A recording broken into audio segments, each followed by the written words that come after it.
Brum brum brum! Nandito na naman si Machong Brum Brum. Ha ha ha! Hi mama! Ha ha ha!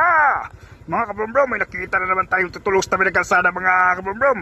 Bigyan na naman natin ito ng pagkain. Let's go! Punta tayo sa Jollibee mga kabrum brum para bumili ng pagkain para ibigay doon sa natutulog sa tabi ng kalsada. Katulong na naman tayo ngayong gabi mga kabrum brum doon sa natutulog sa tabi ng kalsada.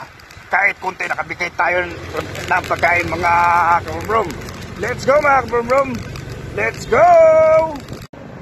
Dito na tayo sa mga Jollibee mga kabrum. Pili tayo ng pagkain para ibigay doon sa natulog sa tabi ng kalsada.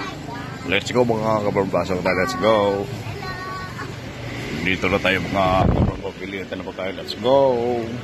Ito na mga kabrum, nakabili na tayo ng pagkain sa Jollibee at may 300 pesos na pera. Ibigay na natin ito kay tatay na natutulog sa tabi ng kalsada. Let's go! Let's go mga kabrum, ihatin na natin ito pagkain doon sa natutulog sa tabi ng kalsada. Tulong na naman tayo ngayong gabi mga kabrum doon sa natutulog sa tabi ng kalsada.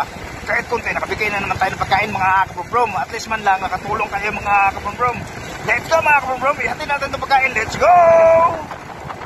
Nandun sa natin mga kabrum, lapitan natin para ibigay itong pagkain at saka 300 pesos na pera. Let's go.